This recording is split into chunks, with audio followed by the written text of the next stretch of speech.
Hi hello എല്ലാവർക്കും 66ാമത്തെ ദിവസത്തെ big boss റിവ്യൂയിലേക്ക് സ്വാഗതം. ഇന്ന് one of the best Bigg Boss day ആയിരുന്നു എന്ന് വേണമെങ്കിൽ പറയാം. ഇത്രയും നാളും ഗെയിം കളിച്ച് ബിഗ് ബോസ് ആണ് ഒരു ദിവസം അടിപൊളിയാക്കിയിരുന്നത്. പക്ഷേ ഇന്ന് പതിവിൽ വിപരീതമായിട്ട് കണ്ടസ്റ്റൻസ് ഗെയിം കളിച്ചിട്ട് നല്ലൊരു ദിവസം തന്നിരിക്കുകയാണ്. ഇന്നത്തെ എപ്പിസോഡും അടിപൊളിയായിരുന്നു. അതിനുള്ള ഫുൾ ക്രെഡിറ്റ് എന്ന് പറയുന്നത് ആര്യൻ, അക്ബർ, ലക്ഷ്മി, സാബുമാൻ, അനുമോൾ എന്നിവർക്കാണ്. ഇന്ന് ആര്യൻ ഒരു സീക്രട്ട് ടാസ്ക് കിട്ടുകയാണ് ചെയ്തത്. ഇന്നലത്തെ വീക്കിലി ടാസ്കിന്റെ ബേസിലാണ് ആര്യൻ ആ സീക്രട്ട് ടാസ്ക് കിട്ടിയത്. അത് അടിപൊളിയായിട്ട് ആര്യൻ ചെയ്തു. ടാസ്ക് എന്താണ് എന്ന് വെച്ചിട്ടുണ്ടെങ്കിൽ ബിഗ് ബോസ് ഒരു ഫോൺ കൊടുത്തു. എന്നിട്ട് പറയുകയാണ്, ഓരോ സമയത്ത് ഞാൻ വിളിക്കുമ്പോൾ ഓരോ ഫുഡ് വരും, അത് നിങ്ങൾ പുറത്ത് വെച്ച് കഴിക്കണം. പക്ഷേ ആര്യന് തരുന്ന സഹായമോ അല്ലാതെ വേറെ ആരും ഇത് അറിയാനും പാടില്ല. നല്ല അടിപൊളിയായിട്ട് ആര്യൻ അത് കൈയടക്കത്തോടുകൂടെ ചെയ്തു എന്ന് വേണമെങ്കിൽ പറയാം. ആദ്യം ആര്യനായിരുന്നു ടാസ്ക്. ആര്യൻ ഒരു ബർഗർ കിട്ടി. അത് നല്ല രീതിയിൽ ആര്യൻ ആ ഗെയിം തീർത്തു. അതിനുശേഷം ഒരു സഹായനെയും കൂടെ ആഡ് ചെയ്യാന്ന് പറഞ്ഞ് പിസ്സ കൊടുത്തു. അപ്പോൾ ആര്യൻ അക്ബറിനെയാണ് വിളിച്ചത്. പിന്നെ അക്ബറും ആര്യനും കൂടെ അത് തിന്നു തീർത്തു. പിന്നെ അടുത്ത ബിഗ് ബോസ് പറയുന്നത് വേറെ രണ്ടുപേരും കൂടെ വേണമെന്നാണ്. അപ്പം ആദ്യം അക്ബർ പറഞ്ഞത് നമ്മുടെ നെവിൻ്റെ കാര്യമാണ്. ശരിക്കും പറഞ്ഞാൽ നെവിനെ ആ സമയം എടുക്കേണ്ടതായിരുന്നു. കാര്യം ഈ ഒരു ടാസ്ക് ആര്യന് കിട്ടാനുള്ള കാരണം നെവിനാണ്. ഇന്നലെ 7, 8, 9 കോയിൻ എങ്ങാണ്ടാണ് കൊടുത്തത്. അതുകൊണ്ടാണ് വീക്കിലി ടാസ്കിൽ വിന്നറായിട്ട് ഈ ടാസ്കിലേക്ക് വന്നത്. പക്ഷേ നെവിനെ എടുക്കാൻ ആ സമയം ആരും കൂട്ടാക്കിയില്ല. അപ്പം സാബുമാനിലേക്ക് പോവുമായിരുന്നു. എന്നിട്ട് സാബുമാനെ ആ ടാസ്കിലേക്ക് ക്ഷണിക്കുകയും സാബുമാൻ അത് നന്നായി ചെയ്തു. ആ കൂട്ടത്തിൽ ലക്ഷ്മി ഉണ്ടായിരുന്നു. ലക്ഷ്മിയും നല്ല രീതിയിൽ ടാസ്ക് കളിച്ചിട്ടുണ്ട്. ആദ്യം ആര്യന് വന്ന പിസ്സയും ബർഗറും ആയിക്കോട്ടെ, അത് രണ്ടും ടാസ്ക് റൂമിലായിരുന്നു. പിന്നെ വന്നത് സ്റ്റോർ റൂമിലാണ്. അതൊരു ചലഞ്ച് തന്നെയാണ്. പക്ഷേ സീക്രട്ടായിട്ട് വിളിച്ചു പറയുന്നതായത് കാരണം ബെല്ലടിച്ചില്ല. ഇവർ കണ്ണ് വെട്ടിച്ച്, അതായത് അനുമോളുടെയും ടീംസിൻ്റെയും, അവർ പുറത്ത് ഗെയിം കളിക്കാൻ പോയി. അനീഷും നെവിനും ആ കിച്ചണിൻ്റെ പരിസരത്ത് തന്നെ ഉണ്ടായിരുന്നു. അവരെ ശ്രദ്ധ തിരിച്ചു വിടാനും ഇവർക്ക് പറ്റി. അങ്ങനെ മൂന്നാമത്തെ ടാസ്കും വിജയകരമായി കംപ്ലീറ്റ് ചെയ്തു. പിന്നെ അവസാനത്തെ ഒരു ടാസ്ക്കാണ് ഉണ്ടായിരുന്നത്. അതിന് ആര്യനോട് രണ്ടുപേരും കൂടെ സെലക്ട് ചെയ്യാൻ പറഞ്ഞു. അവിടെയാണ് ശരിക്കും പറഞ്ഞ പിഴച്ചത്. അപ്പോഴും നെവിനെ എടുത്തില്ല. ഇവന് മുൻതൂക്കം കൊടുത്തത് ഷാനവാസനാണ്. ബിന്നിനെ ഓൾറെഡി സെലക്ട് ചെയ്ത് വെച്ചിരുന്നു. ഷാനവാസിനെ കൊടുത്തപ്പം ഷാനവാസ് ആ ടാസ്ക് മനസ്സിലായില്ല എന്നും പറഞ്ഞുകൊണ്ട് കുളമാക്കാനാണ് നോക്കിയത്. ഇങ്ങനെ ഒരു ജന്തു എന്ന് വേണമെങ്കിൽ എനിക്ക് പറയാൻ തോന്നി. നല്ല രീതിയിൽ നമ്മുടെ അക്ബർ ആയിക്കോട്ടെ, ആര്യൻ ആയിക്കോട്ടെ, നല്ല രീതിയിൽ ടാസ്ക് മുന്നോട്ട് പോയിക്കൊണ്ടിരിക്കുകയാണ്.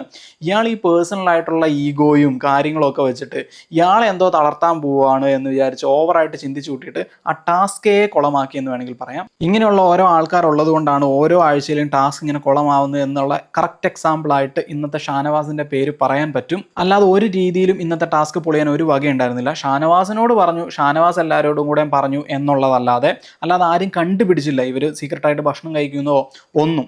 ഈ അവസാന ടാസ്കിൻ്റെ മുഴുവൻ ഞാൻ പറഞ്ഞില്ല. അവസാന ടാസ്കിൽ ഫുഡ് പ്ലസ് ഒരാൾ മനുഷ്യനും ഉണ്ടായിരുന്നു. അവർ രണ്ടുപേരും ഒളിപ്പിക്കണമെന്നാണ് പറഞ്ഞത്.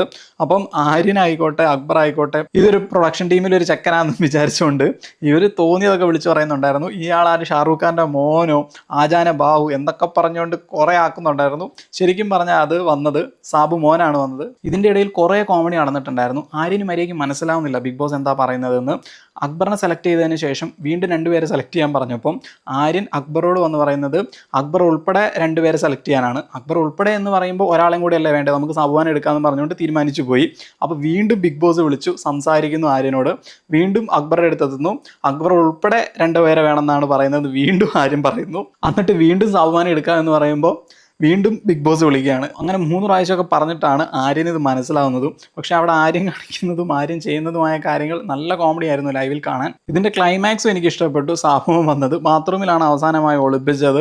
അവിടെ നിന്ന് ഒളിപ്പിക്കുന്നതിൻ്റെ ഇടയിൽ അവിചാരിതമായി അനുമോൾ കാണുകയാണ്. അല്ലാതെ അങ്ങനെ ഫുഡിൻ്റെ ടാസ്ക് ആണോ എന്താണോ ഒന്നും മനസ്സിലായില്ല.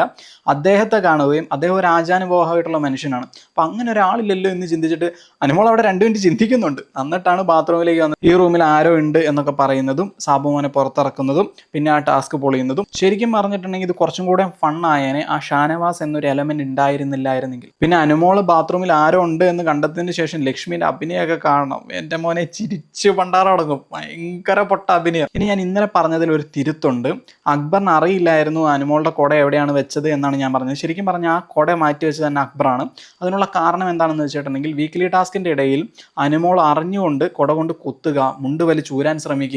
പുള്ളിക്കാരി ഓൾറെഡി ഒരു ചൊറി സ്വഭാവമാണ്. അതിൻ്റെ കൂടെ ഈ ക്യാരക്ടറും കൂടെ കിട്ടിയപ്പം അത് കുറച്ച് കൂടുതലായി. അതുകൊണ്ടാണ് പ്ലാച്ചീനെയൊക്കെ അക്ബർ വലിച്ചെറിയാനിടയായത്, ഈ കുടയൊക്കെ മാറ്റി വെക്കാനിടയായത് എന്ന് ഇന്ന് ആര്യനോട് അക്ബർ പറയുന്നുണ്ട്. ഇന്ന് ശരിക്കും പറഞ്ഞിട്ടുണ്ടെങ്കിൽ ഒരു സീക്രട്ട് ടാസ്ക് മാത്രമല്ല നടന്നത്, ഒരു ഡെയിലി ടാസ്ക് നടന്നിട്ടുണ്ടായിരുന്നു. അത് അക്ബർ ആൻഡ് ടീംസാണ് ജയിച്ചത്. മറ്റേ ടീം തോൽക്കാനുള്ള കാരണം അനുമോളും ആ ഒരു ടീമിൻ്റെ കോർഡിനേഷൻ ഇല്ലായ്മയും തന്നെയാണ്. അഥവാ ഈ ഷാനവാസിനെയൊക്കെ സീക്രട്ട് ടാസ്കിലേക്ക് ആദ്യം തന്നെ എടുത്തായിരുന്നെങ്കിൽ മേ ബി ഡെയിലി ടാസ്ക് ഇന്ന് എപ്പിസോഡിൽ തന്നെ കാണാൻ പറ്റിയേനെ എന്ന് എനിക്ക് തോന്നിയിട്ടുണ്ടായിരുന്നു. സോ ഇത്രയൊക്കെയാണ് ഇന്നത്തെ ദിവസം സംഭവിച്ചത്. Thank you for watching. നിങ്ങൾക്ക് വീഡിയോ ഇഷ്ടപ്പെട്ടിട്ടുണ്ടെങ്കിൽ സബ്സ്ക്രൈബ് ചെയ്യുമെന്ന് കരുതുന്നു. Bye bye.